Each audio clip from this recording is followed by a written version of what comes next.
Valla es expresidente y miembro de la Junta Directiva del Health Technology Assessment International. Cuenta con más de 25 años de experiencia, es profesional en evaluación de tecnologías en salud y análisis de políticas de salud en todo el mundo. Se ha involucrado en establecimiento de prioridades en salud, la investigación de servicios, fortalecimiento de servicios y sistemas de salud, trabajando de la mano con ministerios de salud, la Comisión Europea, el Banco Mundial y la OMS. Bienvenida, doctora Valla. Adelante, doctora.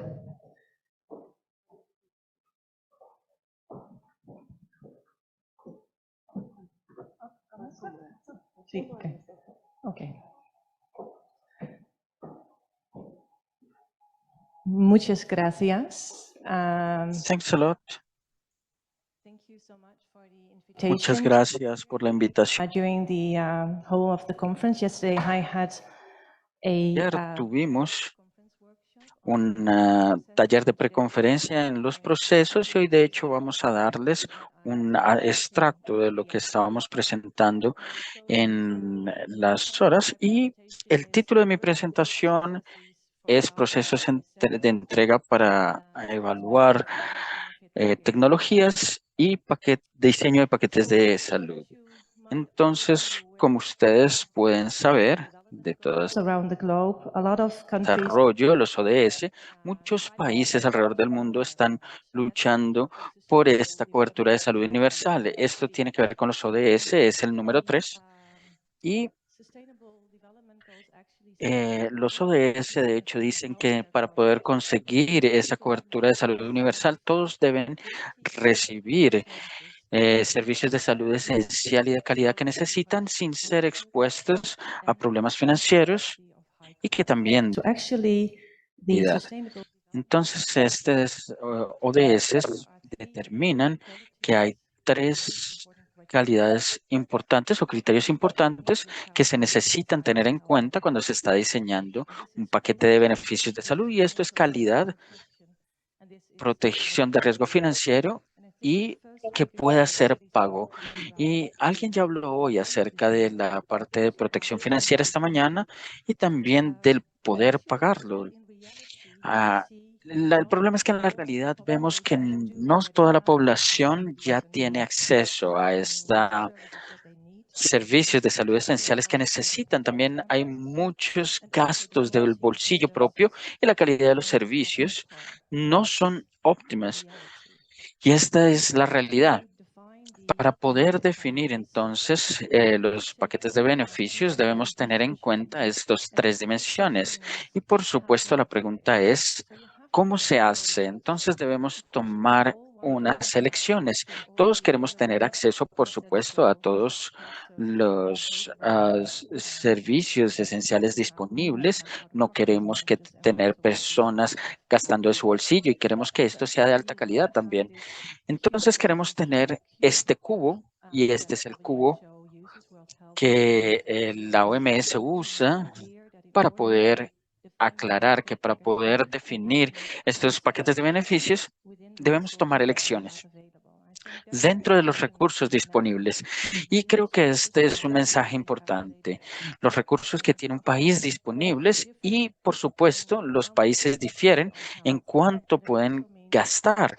Y esto quiere decir también que este cubo, de hecho, se siente diferente en cada uno de los países. That health technology assessment can inform these kind of choices and making as far as possible optimal choices. Ayudar dentro de lo posible para hacer elecciones óptimas para poder definir estos paquetes de beneficios. Me gustaría ahora que ustedes, por favor, piensen acerca de una pregunta que tengo para ustedes. Y la pregunta es, para todos ustedes en la audiencia, imaginen que son unos tomadores de decisiones y ya lo son de hecho, y que tienen unos límites de fondos, de presupuesto, y deben escoger entre 3 servicios y los servicios que listé aquí en esta diapositiva para ustedes. La primera intervención, entonces, es tratar fibrosis quística con una nueva medicina. Y pueden ver que esto está tratando una enfermedad muy rara. Small number Entonces hay un pequeño número de pacientes afectados por esta enfermedad.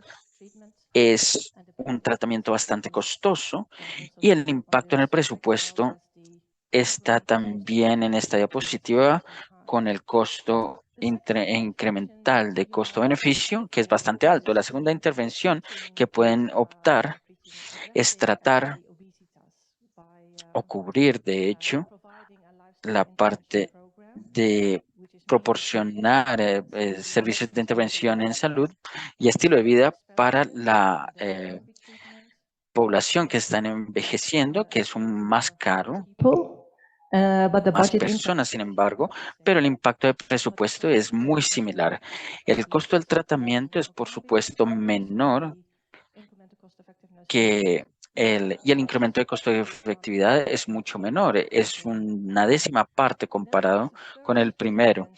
Luego tenemos una tercera intervención que está cubriendo la población que está envejeciendo, y ya se mencionó esto, que debemos cubrir también esta población que está envejeciendo. Y esta intervención, de hecho, está en enfocarse en manejo de enfermedades en personas que están en ancianatos y hogares para ancianos, personas de la tercera edad. Este es un tratamiento mucho menos costoso, está afectando a muchas personas, incrementando cada vez más personas. El presupuesto es muy parecido a las otras dos intervenciones, pero no sabemos el radio de costo-efectividad en este caso. Me gustaría que ustedes entonces, por favor, voten. Tienen que decidir, dado que ustedes van a gastar su dinero solo una vez en una de estas intervenciones, ¿cuál escogerían? Tenemos las manos arriba. ¿Quién quisiera votar la primera intervención, que es tratar la condición rara que está afectando a los niños, que es fibrosis quística? ¿Quién quiere votar esta? Muy bien, veo dos manos levantadas.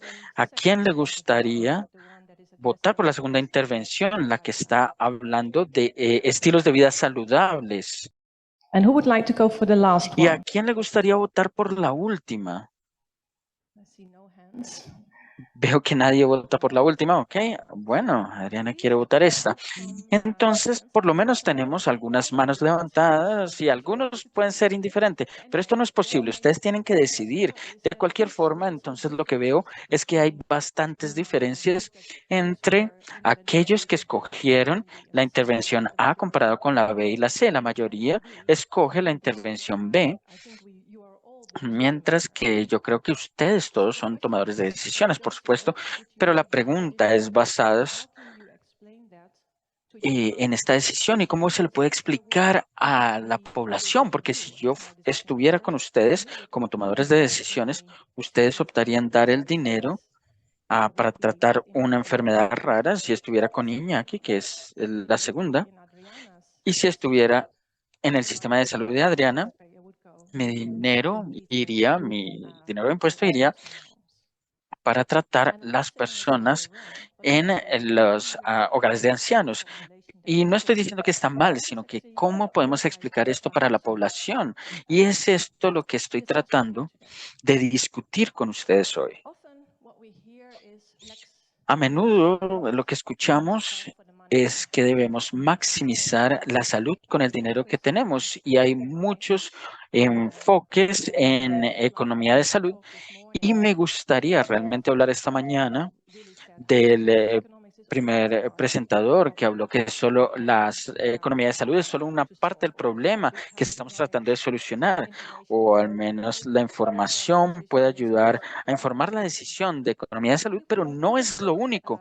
Y porque miramos el costo incremental de la radio de costo-efectividad, y lo que decimos es que estamos maximizando la salud por el dinero que tenemos. Esa es la teoría, teniendo este radio de costo-efectividad. Pero la pregunta, por supuesto, es si esta es el único dominio que debemos tener en cuenta en la toma de decisiones.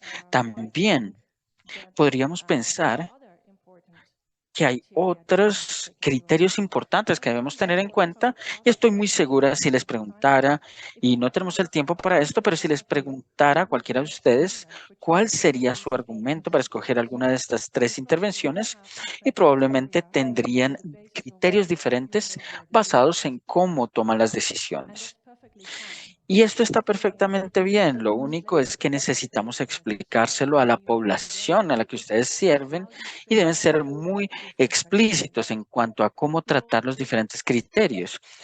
Nosotros también sabemos que hay muchos países alrededor del mundo que usan información de costo-efectividad también como los criterios para determinar cómo afecta a los paquetes de salud, pero no hay un país que use solo costo-efectividad e información de costo-efectividad sola, porque puede ser también un poco tendenciosa, porque podemos tener información y podemos escoger intervenciones que no se alineen con las preferencias o los valores sociales, por ejemplo, los sistemas de salud. Sin embargo, vemos países que usan, por ejemplo, efectividad como el único criterio en el que ellos basan los paquetes de beneficios de salud y pueden usar costo-beneficio para la parte de precios y decisiones de reinversión.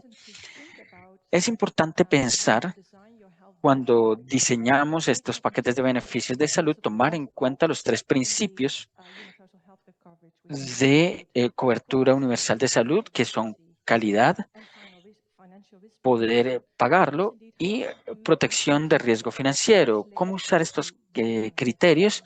Traducirlos en los criterios que necesitamos. ¿Cómo realmente tomamos estas decisiones? Entonces, en nuestro país, debemos pensar en esto. A menudo tendemos a pensar, comenzamos con la información que tenemos y luego tomamos la decisión y no es así. Deberíamos pensar en nuestro sistema de salud y luego traducir esto en lo que es importante para los sistemas de salud en términos de la toma de decisiones. Ayer, durante mi taller, les mostré una diapositiva que no tengo acá lamentablemente y está basada en la información clínica. Si tomamos estos criterios, vemos que diferentes países hacen diferentes elecciones al final. Y esto es porque hay diferentes criterios que tienen un papel en cómo diseñar estos paquetes en los diferentes sistemas de salud. Y también es muy importante, por lo tanto, realmente entender cómo toman las decisiones los países. Entonces, si ustedes, por ejemplo, miran a diferentes países, podría ser Inglaterra, digamos, o cualquier otro país en Europa o en América Latina, y vemos que ellos reinvierten en ciertas tecnologías o intervenciones It might be y related. otros países no lo hacen, puede estar relacionado al hecho que usan diferentes criterios en la toma de Sometimes decisiones. this is very Y a veces esto es muy explícito, pero también vemos mucho que estas elecciones se hacen de manera implícita y creo que lo que hemos escuchado esta mañana es que es muy importante entender cómo se toman las decisiones. Entonces, yo abogaría por la toma de decisiones explícita en la base de criterios muy explícitos también. Y esto es importante saberlo. Es muy importante saber qué criterios de decisión están en juego, quién toma las decisiones y qué es una buena decisión. Entonces, esos paquetes de beneficios y toma de decisiones no es fácil. Y ustedes pueden recordar el cubo que vemos acá también. Y tenemos que tratar con todos estos dominios diferentes, esta parte de asequibilidad, de protección de riesgo financiero y la calidad de este tratamiento de salud. Entonces debemos pensar con cuidado dónde enfocarnos y cómo mover estos criterios, porque debemos tenerlos en cuenta y realmente nos gustaría que tengan, como podemos ver en esta imagen, nos gustaría que tengan la mejor solución, tener la solución absoluta, por supuesto, y queremos que hacer que funcione. Pero ¿cómo hacemos que funcione? Y sabemos que necesitamos tener información para esto. No es fácil, por lo tanto, es muy complejo y nosotros también sabemos En unos años, muchos países se enfocan en la evaluación, reporte de evaluación, y se lo enviamos a los tomadores de decisiones y le decimos, bueno, eso es asunto de ustedes. Y sé que esto sucede en Colombia también. Por supuesto, la situación es que esto se vuelve muy político porque no sabemos cómo los políticos realmente manejan la evidencia que nosotros le estamos proporcionando. Y la pregunta es si este reporte de evidencia realmente es de ayuda para ellos, porque no sabemos cuáles son los criterios de decisión. Entonces estamos proporcionando un reporte que puede que no sea apropiado para ese propósito. Tal vez hayamos desperdiciado recursos en esa evaluación. Entonces la evaluación y la análisis deben estar alineados para poder lograr esta cobertura de salud universal. Y debemos pensar realmente en los dos procesos alineados entre ellos para poder hacer el bien para la sociedad, y debemos hacer el bien para la sociedad porque este es dinero público, no es privado. Estamos hablando de diseño de paquetes de salud, es dinero público, debemos servir a la población en nuestros sistemas de salud, y ellos pueden diferir, como dije en el inicio, los países también difieren en cuánto pueden gastar en salud, y para poder tener al menos algún tipo de paquetes esenciales de beneficios, debemos gastar una cantidad mínima, por lo menos en salud, y sin esto yo diría que es demasiado difícil. Y vemos esto en algunos países de bajos ingresos. Lo que nosotros vemos también, y yo diría que en los últimos 15 o 20 años, especialmente en países de Europa del Este, pero también fuera de Europa, es que los gobiernos, especialmente democráticos, son muy conscientes que deben tomar estas decisiones en nombre de la población, y por eso se enfocan mucho en mejorar lo que llamamos la legitimidad de las decisiones.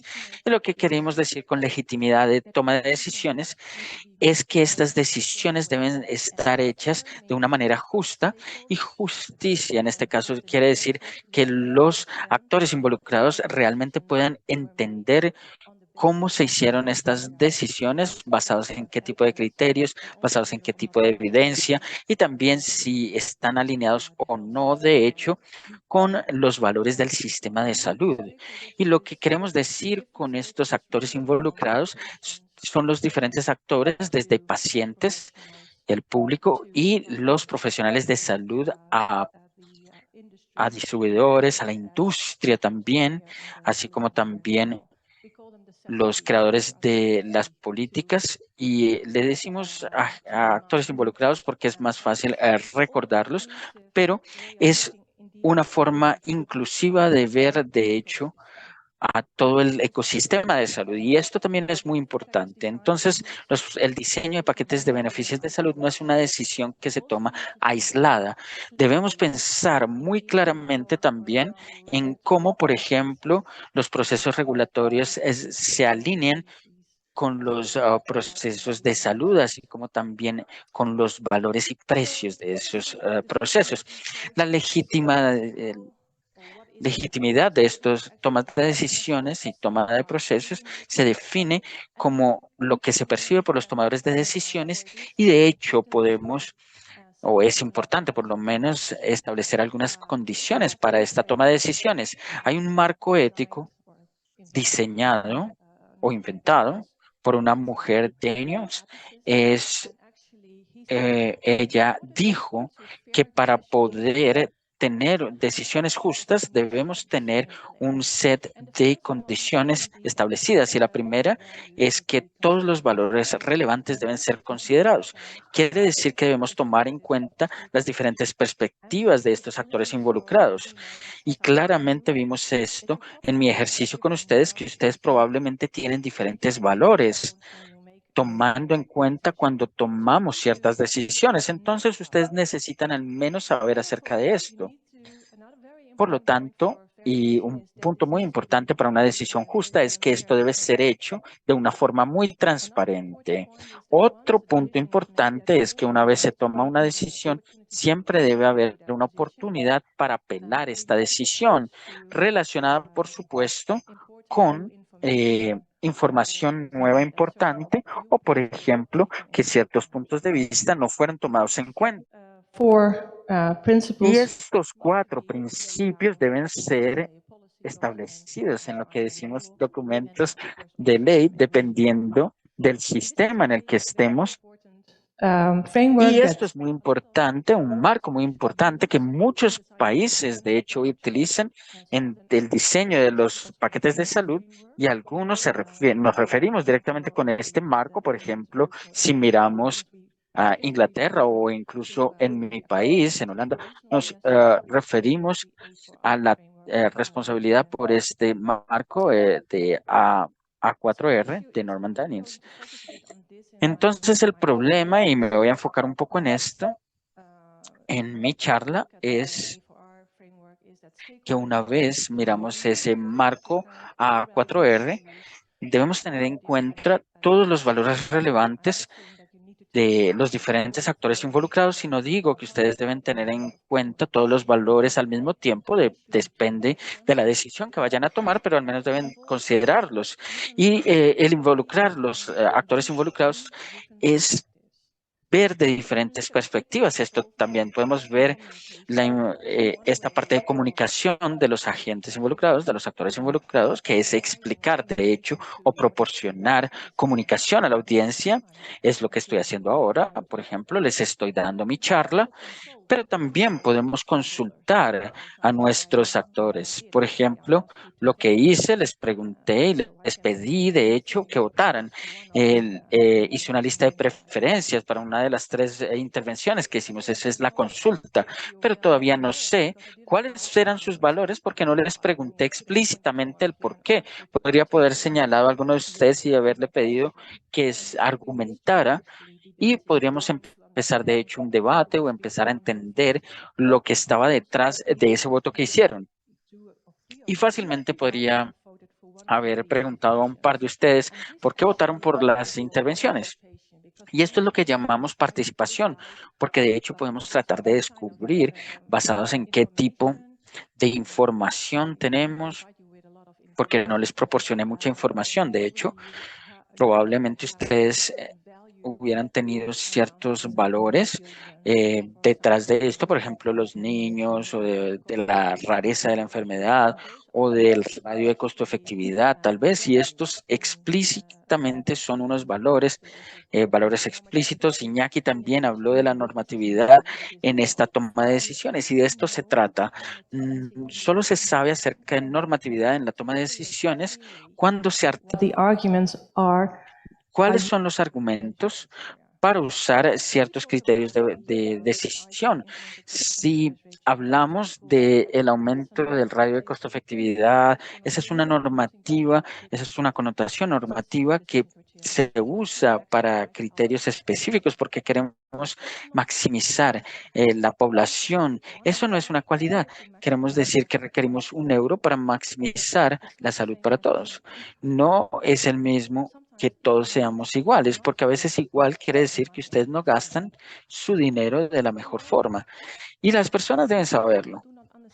A menudo las personas no entienden, sino simplemente escuchan las propagandas y bueno, esto es lo que necesitamos hacer y decir. Mi pregunta es ¿por qué es esto un valor importante para su sistema de salud? Como dije, hay países como Alemania y Francia que solo usan efectividad como criterios de toma de decisiones pensando en las recomendaciones de paquetes de beneficios, porque ellos tienen otro sistema de valores que otros países no tienen. Algunos países usan 3 criterios, otros usan 5, otras usan 6. Eso difiere y está perfectamente bien desde que sea claro cómo están alineados estos criterios con el sistema de salud.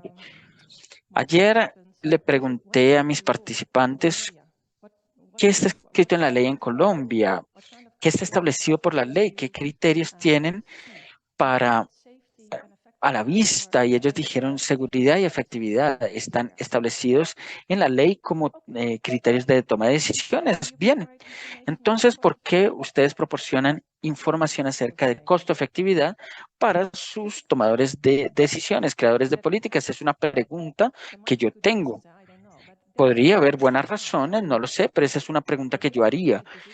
¿Y qué hacen estos tomadores de decisiones con esta información? ¿Cómo sopesan la costo-efectividad? Y hay otros también. ¿Esto es claro para ustedes? Son preguntas que son muy importantes en la deliberación. La deliberación, de hecho, esta es una definición técnica, es la examinación crítica de argumentos. De hecho, lo que está detrás de esto, y esto debe estar muy claro. Entonces, es tratar de entender cuáles son las asunciones. Por ejemplo, si miramos el modelo de costo-efectividad, qué son lo que tenemos detrás de este modelo y cómo esto se alinea en los criterios de decisión que queremos utilizar. No se trata solo de la parte de información técnica, se trata también de las implicaciones que puede tener en la práctica. Entonces, siempre se trata de la examinación crítica de la información y el uso que hacemos y cómo tratamos la incertidumbre. Puede estar muy bien, por ejemplo, usar algunas asunciones, pero al menos debemos ser conscientes de qué tipo de implicaciones puede tener en términos de toma de decisiones para paquetes de beneficios de salud. También escuchamos mucho de que, bueno, estos valores, hay algo de hecho en la parte de evaluación. Creo que es claro que este no es el caso. No es solo el caso. En contextualización de la evidencia también está por todos lados y voy a darles un ejemplo. Este es un ejemplo de las pruebas no invasivas prenatales. Pueden haber escuchado de esto. Es una prueba prenatal que es un tamizaje que puede ser usado al inicio del embarazo. Puede ser presentado como una alternativa o como algo adicional para estos métodos de tamizaje prenatal existentes, como ultrasonido o pruebas de sangre. Y la pregunta a la política podría ser, ¿deberíamos utilizar estas pruebas prenatales no invasivas en nuestro país? Tuvimos esta pregunta hace 15 años, tal vez. Entonces, la pregunta para los creadores de política es si realmente queremos introducir este nuevo tipo de tamizaje genético para uso de pruebas prenatales. La pregunta entonces es ¿cuál es el problema? Y si realmente entendemos cuál es el problema. Entonces, la pregunta que pueden preguntarse ustedes mismos es, de hecho, ¿qué es lo que queremos conseguir introduciendo estas pruebas prenatales o qué estamos tratando de incluir incluyendo estas pruebas prenatales? Y hay diferentes opciones aquí. Podemos decir, bueno, vamos a usar estas pruebas prenatales para detectar anomalidades, por ejemplo, para descubrir trisomas, los trisomas. Entonces, por ejemplo, para ver defectos en los recién nacidos, los neonatos, y bueno, podríamos usar esta prueba para que las personas y las mujeres puedan prevenir tener hijos que puedan tener anomalidades genéticas, pero también podemos decir, podemos utilizar esta prueba para parejas, para que tengan una elección informada acerca de si tener un bebé o no. O podríamos usarla para mejorar lo que llamamos la autonomía reproductiva de la madre.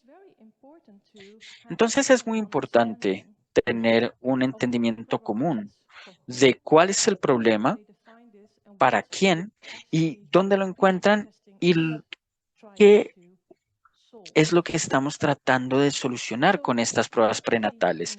Entonces, solo podemos saber esto preguntándole a los diferentes actores involucrados. No se trata solo de la opinión clínica o la opinión de la industria que está tratando de solucionar un problema para una condición específica. Entonces debemos, yo diría, no tener, pero yo recomendaría por lo menos realmente consultar diferentes grupos de los actores involucrados para descubrir si realmente hay un entendimiento común del problema, porque podría diferir y yo se los voy a mostrar. porque diferentes perspectivas podrían también significar que ustedes pueden necesitar recolectar diferentes evidencias para este reporte de evidencias. Y, por ejemplo, si el problema es que queremos detectar anomalías genéticas, probablemente queremos tener información acerca del valor de estas pruebas de tamizaje. Queremos tener la información de qué tan exacto es esta prueba diagnóstica para detectar anomalías. Sin embargo, si su problema, definición de problema, y el enfoque para ustedes es de un grupo de actores involucrados específico. Esto es para fortalecer la toma de decisiones informada. Necesitamos otra información, más datos cualitativos de qué también informaron a los padres con esta prueba y si hubo un consentimiento informado y cuánto tiempo tengo para tomar la decisión. Entonces podemos ver que hay una diferencia entre los dos problemas, ¿correcto? Y si solo nos enfocamos en uno, podríamos perder información importante que podría ser una evaluación de tecnología de salud. Y esto podría tener un efecto en la vida real. Voy a darles otro ejemplo, donde cuando nosotros incluimos los implantes cocleares para niños, porque la comunidad clínica junta, por supuesto, los fabricantes pensaron que era una buena idea proporcionar este dispositivo de escucha. Bueno, es un dispositivo médico tratando de permitir que los niños sordos pudieran escuchar y pudieran entender a las personas que les hablaran. Pero esta comunidad de sordos fue dejada por fuera de la consulta y la comunidad de personas con deficiencia auditiva hicieron un caso público muy grande porque dijeron, ¿por qué no nos consultaron? Porque ustedes tuvieron una negligencia con nosotros como personas con discapacidad auditiva. Tenemos una cultura muy importante. No queremos que nuestros niños puedan solo hablar con personas que pueden escuchar. Queremos que realmente aprendan nuestra lengua de señas. Y esto deja muy claro los valores diferentes y cómo importan no solo en la contextualización de la evidencia, sino también cuando establecemos el alcance de estos planes. Entonces, cuando nos enfocamos en cuál es el problema, es importante pensar no solo acerca de la mayoría común, sino también, por ejemplo, diferentes grupos culturales, grupos marginalizados, personas en las que nunca hemos pensado. Es importante realmente pensar en esto porque esto puede influenciar la efectividad de la intervención. Entonces, esto es algo que no es nuevo, está también reflejado en la definición de evaluación de tecnologías en salud. Afecta qué perspectiva tomamos en esta evaluación de tecnologías de salud, no solo de un contexto y perspectiva de salud, pensando en introducir tecnologías en hospitales o paquetes de beneficios o algo más, no, sino que también dentro de esta evaluación de tecnologías en salud. Le importa qué perspectiva cuenta y cuánto valor le damos a estos valores de las diferentes personas y actores involucrados. Y esto es algo para resaltar.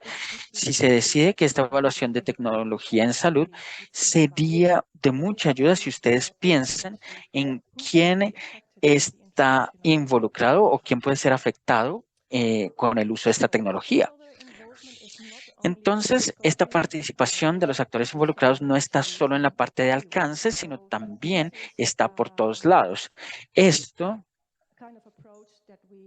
es como un abordaje que usamos en diseñar estos paquetes de salud, beneficios de salud. Yo trabajo en la universidad y hablé de los procesos de toma de decisiones y hablé acerca de la participación de estos actores involucrados y cómo importa en todos los pasos de diseñar este proceso de evaluación de tecnologías en salud en un país. Y es muy importante aquí Lo que mencionaba al inicio es quién está tomando las decisiones en nombre de su población. Muchos países tienen un comité consultor adicional que está conectado con el Ministerio de Salud y, por supuesto, esto sucede más en países de altos ingresos que con países con bajos ingresos, pero necesitan tener ser más independientes, transparentes, de acuerdo al comité que hace las recomendaciones en nombre de la población o fuera del gobierno, tomando en cuenta, de hecho,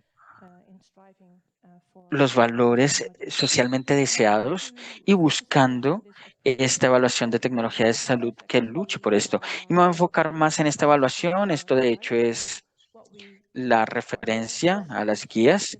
Entonces, lo que hicimos es para que todos los pasos en este proceso de evaluación de tecnologías de salud estuviera conectado con el proceso de toma de decisiones en el diseño y escoger estos paquetes de beneficios. Proporcionamos guía también en cuanto a hacerse preguntas que pueden ayudarles, respuestas que no prescriben nada, sino una guía en teoría y también en ejemplos que tenemos no solo de la literatura, sino también de haber trabajado en muchos países diferentes. Hemos implementado estas guías en varios países, especialmente de ingresos medios alrededor del mundo y algunos de bajos ingresos también, pero también trabajamos con estos cuerpos de evaluación de tecnologías en salud. Estos son los proyectos con los que trabajamos con mi equipo en la implementación. En la universidad también proporciono bastante consejo a la Agencia Canadiense de Salud, también como nuestro propio cuerpo de evaluación de tecnologías en salud en Holanda. Y esto no es algo que sea muy óptimo en absolutamente todos los países, por supuesto. Todos los países pueden mejorar en la parte de deliberación del proceso y en alinear la evaluación técnica con la contextualización de la información. Para nosotros, de hecho, es más fácil trabajar en países que no tienen aún establecido muchos sistemas porque hay mucha más flexibilidad para poder mejorar la deliberación, pero como dije, muchos países también de altos ingresos son muy agradecidos por la guía que le proporcionamos. Entonces, trabajamos con ellos para poder mejorar sus procesos internamente en este proceso de evaluación de tecnologías de salud, en el diseño de paquetes de beneficios de salud. Y como dije, algunas palabras acerca de la evaluación. La evaluación, de hecho, es la contextualización de la información para poder tomar una decisión informada. Y una vez que tenemos esa información técnica de la HTA, la evaluación de tecnologías en salud, información de efectividad, de seguridad, tal vez de costo-efectividad incluso. Luego, ¿cómo se trabaja esto? ¿Cómo se usa toda esta información? Esto es lo que evaluación quiere decir. Y por esto es tan importante saber cómo es que ellos usan esta información para la toma de decisiones informada. La deliberación puede facilitar los ajustes, incluso aunque pueda haber reglas para esto, pero es importante que haya un conocimiento compartido en cuanto a cómo tomar esta decisión informada. Y eso se usa de forma consistente y creo que es muy importante también. ¿Qué es una buena decisión? Una buena decisión es una decisión que se toma de forma transparente, pero también de manera muy consistente, que no queremos en un caso que usemos la costo-efectividad, la información de costo-efectividad o efectividad en esta forma y de manera similar, en un caso similar, de otra forma. Eso no es consistente y esa no es una buena decisión. También queremos tener buenas decisiones de calidad, basados, por supuesto, en la evidencia disponible que sea posible conseguir. Y la incertidumbre también está bien porque muchas decisiones que debemos tomar dentro de el campo de la evaluación de tecnologías de salud tiene cierta cantidad de incertidumbre en cuanto a tecnologías y demás. Y la deliberación puede ayudar especialmente cuando hay mucha incertidumbre para realmente articular los valores y todos los demás criterios. Entonces, hacer un proceso deliberativo, ¿cómo se hace? Hay muchas cosas que podemos preguntarnos. Podemos tenemos una lista acá en una publicación que está disponible para el público que puede proporcionar guía al respecto y de hecho deben preguntarse quién es el que está haciendo la deliberación. Por ejemplo, un comité de evaluación, un comité de consultoría que no sea, por ejemplo, Horizon Scanning. ¿Quién lo hacen en este escaneo de horizontes? Esto es importante saberlo también. ¿Cómo se hace la priorización? ¿Cómo se hace la selección de tecnologías para tener esta evaluación? Nosotros también podemos preguntarle y pedirle a un comité que les ayude. Puede ser el mismo comité u otro comité. Entiendo que Colombia ya tiene un comité de consultoría para guías clínicas y me causa curiosidad cómo hacen esa deliberación, qué reglas usan en esta deliberación. También es muy importante entender quiénes son los participantes en estos comités de consultoría, especialmente si es un comité que está trabajando en nombre de ministerios, porque debemos tomar mucho cuidado de que esto sea un comité transparente e independiente. Tenemos que estar prestando mucha atención a la influencia no deseada. Entonces debemos ser muy claros con la transparencia y la declaración de conflictos de interés. Y hay muchos ejemplos de cómo hacer esto en práctica también y debemos saber qué tan transparente es el proceso también. Cómo trabajan estos comités, cómo deliberan, cómo toman las decisiones finales, cómo se comunican y cómo comunican estas decisiones finales y también, de hecho, si tienen o no poder de voto todos los miembros del comité. Estas son preguntas importantes que se pueden preguntar a ustedes mismos cuando se establece el proceso de deliberación. Como dije, un comité de consultoría, y les voy a dar unos ejemplos de esto, están principalmente consultando para el Ministerio de Salud, para la inversión en tecnologías de salud. Desde una perspectiva técnica, yo creo que es muy importante decir que ayudan a dar consejo a entre 10 y 15 personas. Y estos comités a menudo son más grandes porque fueron establecidos sin guías,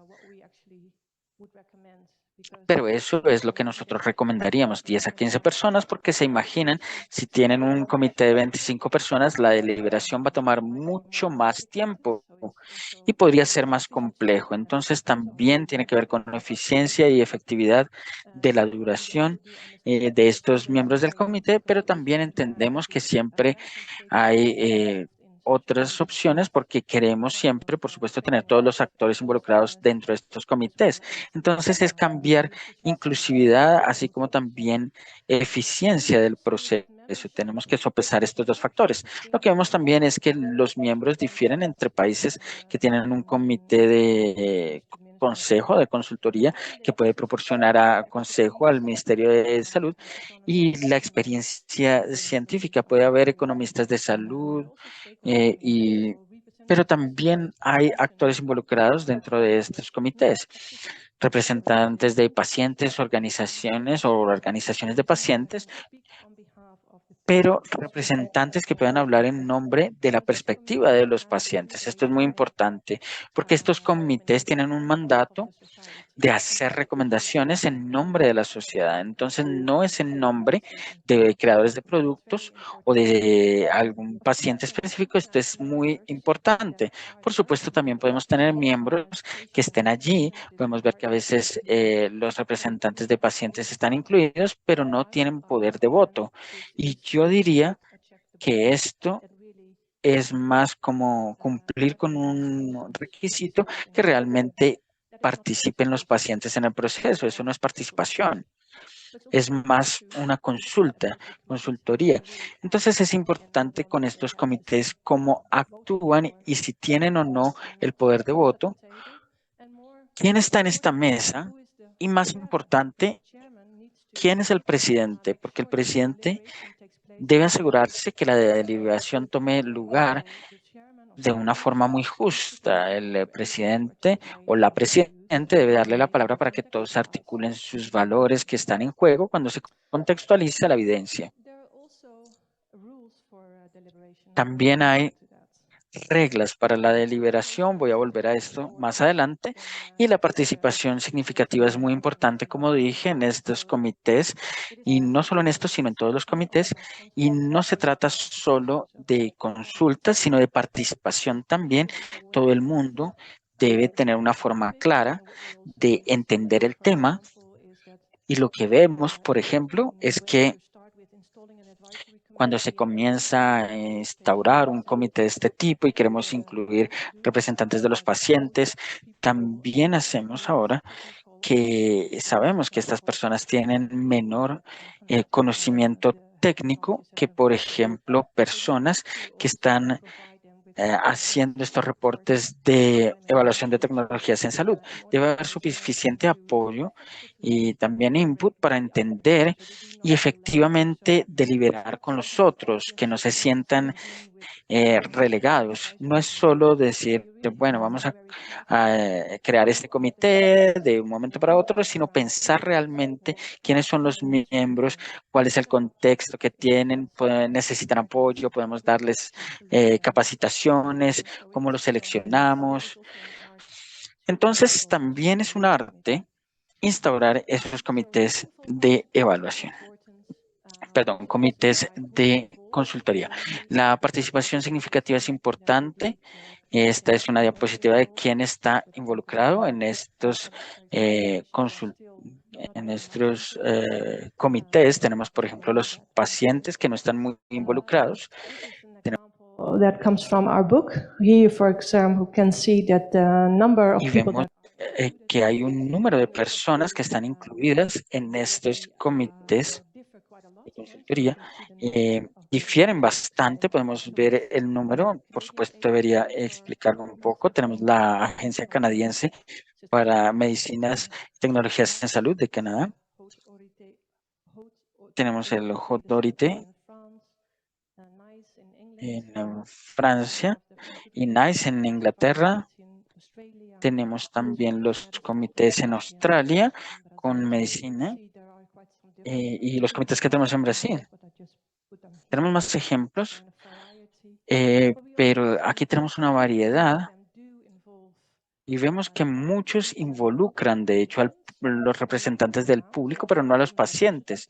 Y también pasa al revés. Hay una diversidad actualmente y también algunos de estos comités de asesoramiento asesoran el Ministerio de Salud y los comités tienen unos mandatos obligatorios que podemos ver aquí NICE y también tenemos otros que tienen recomendaciones obligatorias que deben dar las recomendaciones a todas las organizaciones de salud que deben implementar estas recomendaciones en la toma de decisiones. También podemos ver que difieren en cómo toman las decisiones. La mayoría de votos, algunos hacen consensos. En Holanda generalmente hacemos consensos porque no debemos tener esas votaciones. Está basado más en consenso, pero también hay diferencias y hay algunas diferencias en qué tan transparentes son. La mayoría de los países no tienen una deliberación abierta y esto es muy interesante. De hecho, yo diría que es una buena práctica. Y en Holanda nosotros tenemos una discusión abierta de estos comités de asesoramiento. Cualquiera puede ir. Es muy claro en nuestro website de nuestro cuerpo de evaluación de tecnologías en salud. Pueden ver cuándo son nuestras reuniones. Pueden participar en estas reuniones en público. También tenemos las minutas que están disponibles para el público. La agenda está abierta para el público. Es bastante transparente, diría yo. Y también ya que tenemos representación de los pacientes en nuestros comités, pero también hay grupos de pacientes que están sujetos a esta evaluación de tecnologías de salud que van a ser discutidas, tienen un tiempo para hablar, pueden ir allí y hablar por cierto tiempo para establecer sus argumentos, y también la industria puede hacer esto porque no tenemos industria en nuestro comité de evaluación, de asesoramiento. Pueden establecer su punto en estos comités. Pero esto es lo que tenemos organizado, porque en nuestro caso pensamos que la transparencia es vital. Hay diferentes formas de hacer esto. Como lo dije, podemos hacerlo de una manera muy estructurada. Podemos también presentar el comité de asesoramiento con información, documentos, la evidencia, decir que no sabemos si es buena o mala, pero voy a darle unos ejemplos de reglas de decisión, porque las reglas de decisión es una forma muy estructurada y transparente de tomar una decisión informada. Y voy a darles el ejemplo de Holanda. Entonces, debido a que su resumen más que todo mi presentación, empecé con que es muy importante entender cuáles son los valores del sistema de salud y cómo se alinean con esta cobertura universal de salud que estamos tratando de buscar. Y de hecho decimos que está más o menos en línea con estos principios de salud universal y los principios guías para Holanda. Es que queremos tener acceso al servicio de salud para toda la población. Tenemos también solidaridad a través de un seguro médico. Quiere decir que no hay riesgo de selección en nuestro seguro de salud obligatorio y que queremos proporcionar servicios de salud de alta calidad. Estos son los principios guías. Y el debate ya inició hace mucho tiempo, en los 80s, y todavía no terminamos, todavía estamos trabajando en mejorar el proceso. Pero para mostrarles que este es, yo diría que un largo camino en el que siempre se puede mejorar y que es posible necesitar y redefinir los criterios para hacerlo más explícito y más al nivel necesario, porque ahora tenemos 4 criterios de selección, porque es el servicio de salud que queremos ver, que sea efectivo, que sea asequible y que sea accesible, y lo transformamos en 3 criterios: necesidad, accesibilidad, posible y que sea costo efectivo. Los principios están traducidos en criterios claros que están públicamente disponibles. Están disponibles también usando consulta técnica y consulta pública, y hoy en día, por ejemplo, estamos discutiendo si necesitamos o no introducir un nuevo criterio de decisión, que es enfocarse en los impactos en el ambiente, así como también la sostenibilidad de estos sistemas de salud en términos de personal. Entonces, nosotros también sufrimos de, ¿cómo se dice esto? Que tenemos más personas viejas, entonces no podemos trabajar con la solidaridad ya. Entonces, tal vez necesitemos un nuevo criterio de toma de decisiones para decidir cómo podemos asegurar a trabajadores utilizando, por ejemplo, más inteligencia artificial o este tipo de tecnologías de mejora de capacidad. Esto no está escrito en piedra porque sabemos que, como dijimos, tenemos que tratar con la acción democrática y debemos prestar atención a esto. Estamos empezando a pensar cómo podemos hacer más sustentable nuestro sistema de salud y también los criterios. Esta es la regla de decisión que utilizamos. Tenemos un comité de 9 miembros y utilizamos primero esta intervención que está con la determinación de evaluación de tecnología de salud. Si no es efectivo, entonces se retira. No queremos pagar por un cuidado que no sea efectivo. Recuerden que solo queremos incluir cuidados que sean necesarios. Después nos preguntamos nosotros mismos si la intervención es costo efectiva y cambiamos costo efectividad con la carga de enfermedades. Esto tiene que ver con necesidad. Ese fue uno de los criterios que tenemos. Entonces, lo que decimos en Holanda es que entre más severa sea la enfermedad, mayor es esa barrera en la cual la costo-efectividad es permitida. Pero aún así, debo parar, creo. Pero bueno, voy a tomarme otro minuto porque quiero hacerlo. Bueno, y ya casi termino. Entonces podría haber razones por las cuales ustedes potencialmente necesitarían hacer un reembolso de una intervención no costo efectiva o puede ser muy costo efectivo. No queremos hacer un reembolso porque puede ser algo que puede ser pagado del bolsillo o porque puede ser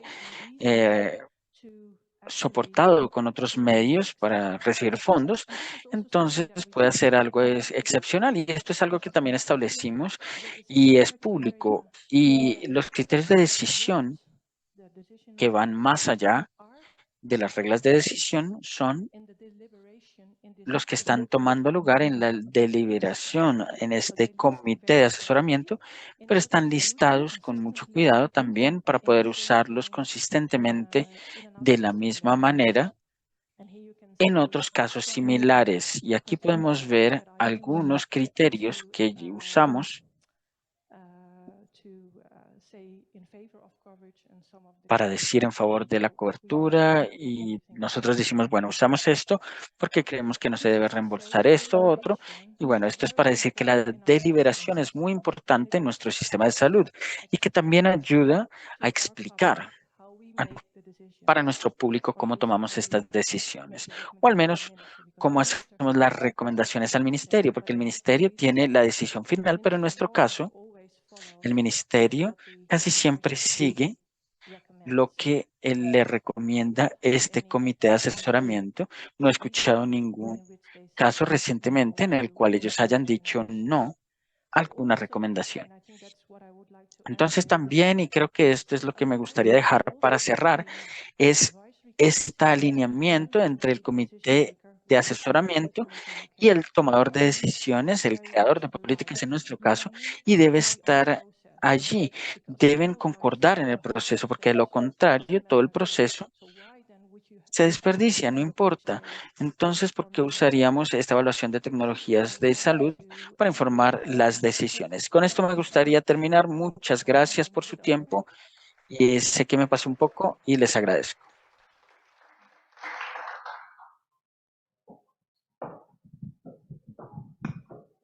Bueno, si alguien tiene alguna pregunta para la doctora Valla, le agradecería que le hiciera en inglés. Ya le paso el micrófono.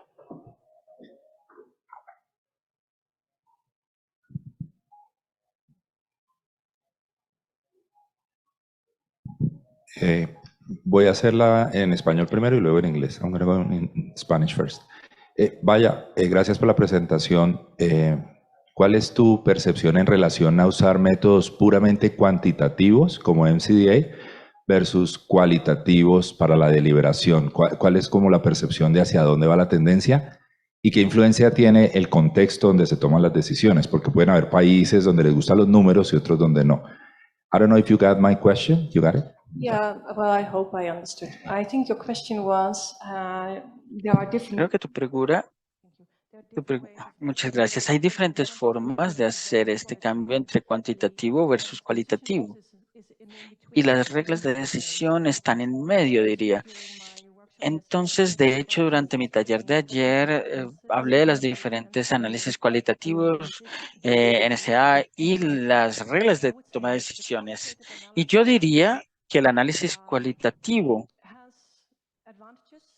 tiene ventajas y también tiene desventajas. La ventaja es, por supuesto, que tenemos un diálogo abierto, deliberación abierta acerca de todas las evidencias relacionadas con los criterios de decisión, pero es difícil cómo establecer estos criterios de decisión entre ellos, porque también depende de la dominancia en el grupo, el dominio del grupo. ¿Cómo se trabaja esto? Entonces, hay pros y contras, igual que con la cuantitativa de MCDA, y también hemos publicado de esto, por cierto.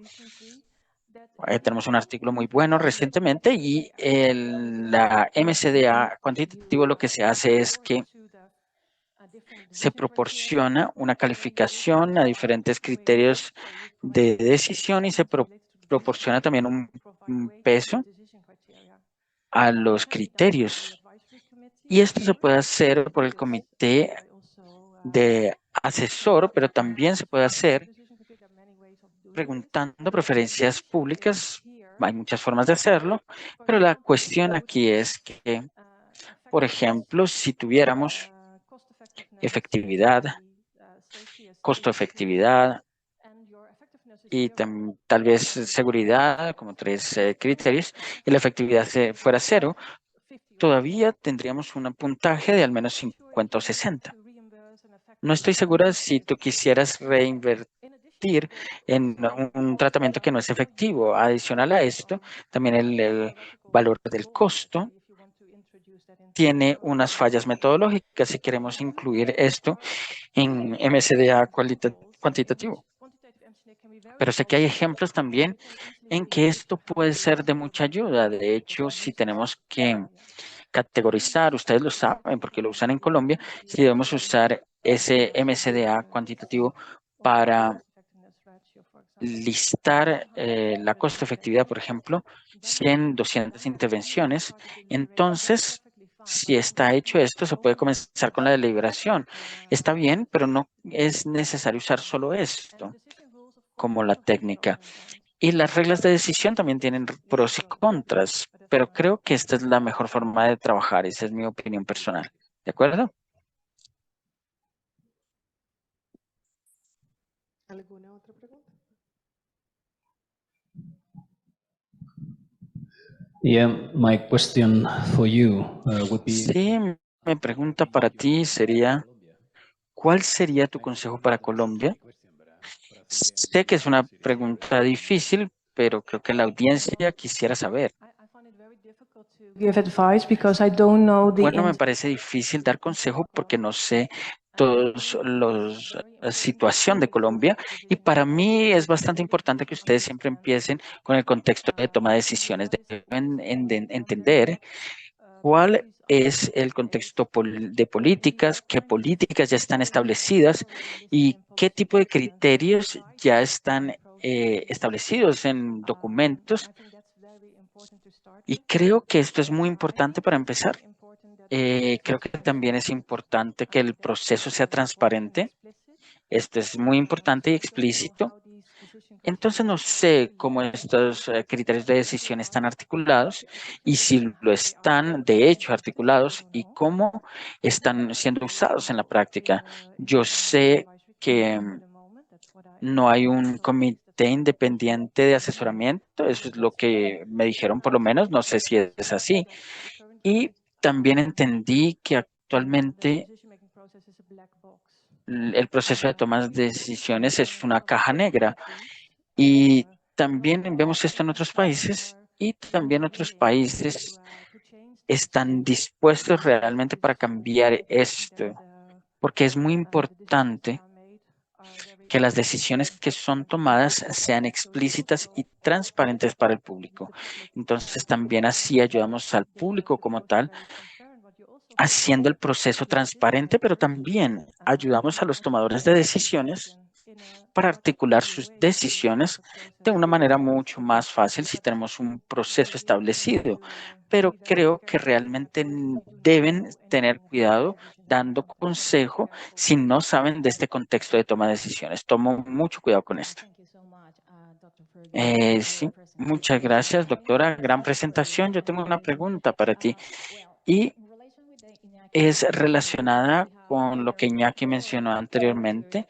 Tenemos acá 4 criterios para hacer la deliberación y tomar el proceso de toma de decisiones, si es costo efectivo, seguridad y efectividad, y a veces los recursos que usan. Pero nosotros queremos, como una agencia colombiana, incluir la equidad en la deliberación y los valores y preferencias también y aceptabilidad también de esta tecnología para todos los actores involucrados en el sistema de salud.